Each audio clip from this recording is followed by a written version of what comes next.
Olá, pessoal, sejam bem-vindos à nossa segunda aula da primeira semana do curso de Estatística para Todos.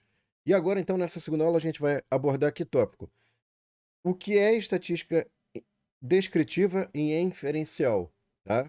Então, a gente vai olhar alguns detalhes agora nessa aula sobre alguns conceitos que são importantes para a gente falar sobre a estatística descritiva, tá? Então, o primeiro conceito que a gente está vendo aqui do lado, opa, eu sempre me confundo, sempre do lado, enfim, tá aqui do lado, pessoal, é a questão de pesquisa de opinião, tá? Numa pesquisa de opinião, que eu posso colocar, formular uma pergunta, por exemplo, um consumidor prefere consumir doces ou salgados? Eu vou ter ali, pessoal, a questão de população-alvo, tá? Então, o primeiro conceito importante aqui, ó, é a população onde você vai fazer a sua pesquisa. Você vai, obviamente, em muitas situações, você não vai pegar todas as pessoas, você não vai abarcar todas as pessoas, você vai pegar apenas algumas, você vai pegar uma amostra, tá? E a forma como você seleciona as pessoas que vão entrar nessa amostra pode ser de forma aleatória, você vai sortear, ou não aleatória, por exemplo, usar a ordem alfabética, tá?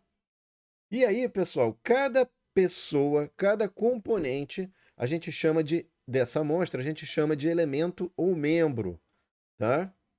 E obviamente você vai fazer o quê? Você vai perguntar para cada pessoa, vai extrair de cada elemento ou membro a opinião ali, a preferência de doce ou salgado, tá? Então isso aqui, a gente tem o nosso material lá na página, pessoal. Vocês vão ter um material para vocês lerem, o PDF. Caso vocês prefiram, o vídeo a gente sempre debate o material, coloca alguma coisa a mais, né? Mas também lá na página vai ter o PDF para vocês lerem, tá? Uma coisa importante, pessoal, é que é o seguinte: então, quando a gente fala de população ou população-alvo, a gente está se referindo a todos os elementos, no caso, os indivíduos que a gente está pesquisando, né? Itens ou objetos, cujas características estão sendo estudadas, tá? Então, quando a gente pega uma parcela, um pedacinho dessa população, a gente tem o que a gente chama de amostra, tá? E é claro que a gente tenta sempre pegar essa amostra de modo que ela represente o melhor possível a população, tá?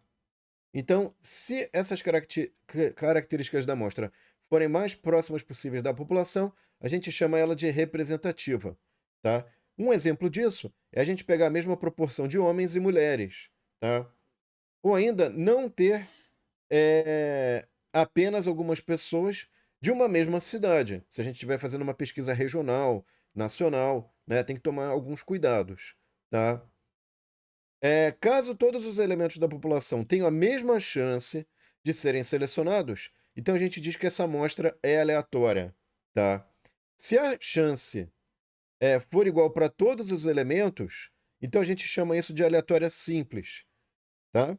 Caso os elementos fossem selecionados por uma ordem alfabética, tá? Então a amostra não é aleatória. Simples assim, tá? Bom, muito bem, pessoal. Então, eu acho que é importante a gente ver aqui que quando a gente fala de pesquisar a população toda, tá? Obter informações da população inteira, o que a gente está fazendo aqui é uma coisa chamada censo, tá? E, obviamente, quando a gente faz o censo, a gente tem um valor ali exato, né? Ó, 70% preferem doce e 30% salgado. E é claro que quando a gente vai fazer uma pesquisa por amostragem, esse percentual pode ser diferente. Muitas vezes, ou quase sempre, vai ser diferente do que a gente obteria com o censo. E quando você faz uma amostra, outra amostra, os valores vão variando, vão sendo diferentes. E a gente vai ver mais para frente como é que a gente lida com isso, tá? Então vamos lá, conceitos importantes. Elemento ou membro, né? É um determinado sujeito ou objeto da sua população ou da sua amostra, tá? E para esse elemento ou membro, a gente vai então ter uma variável que a gente quer monitorar, né? Pode ser uma variável cuja natureza é discreta, né? Ou contínua, né? Mas antes disso, a variável tem que ser quantitativa, ou seja, se ela é quantitativa, eu consigo mensurar numericamente, ela poderia ser qualitativa também, aí seria bom, mal, ruim, agradável, desagradável, né? Aí já seria uma outra natureza, tá? Agora, essa observação, esse valor que a variável assume, né, para cada elemento ou membro, é o que a gente chama de observação ou medição, tá? E o conjunto desses valores a gente chama que é o nosso conjunto de dados, tá? Então, só para exemplificar, para não ficar abstrato, a gente tem ali um elemento da nossa população, que é uma pessoa, e para essa uma pessoa, a gente vai extrair algumas coisas, por exemplo, grau de satisfação, altura e idade. Como é que a gente consegue enquadrar isso dentro da nomenclatura que a gente acabou de apresentar agora? Então, eu tenho ali variável, né? Qualitativa ou categórica. Então, é isso aqui, é quando a gente não consegue expressar essa informação em termos de números, tá? É esse caso aqui. Agora, essas outras informações eu consigo expressar em termos numéricos, que são as variáveis quantitativas. Então, a altura, eu tenho 1,7, 87 metros, e idade, 19 anos. E eu queria mostrar que dentro dessa divisão de variável de natureza quantitativa, eu tenho a contínua, ou seja, um valor real, né? Casa decimal, e discreta, valores inteiros, contáveis. Eu consigo contar 2, 3, 4, 5, certo? Muito bem. Agora, um segundo exemplo, pessoal, é que eu tenho, por exemplo, aqui uma pesquisa, né, que eu compilei numa tabela, né? Eu já fiz uma estatística descritiva, compilei numa tabela, em que eu tenho o nome da empresa e vendas em 2001 em milhões de dólares, tá?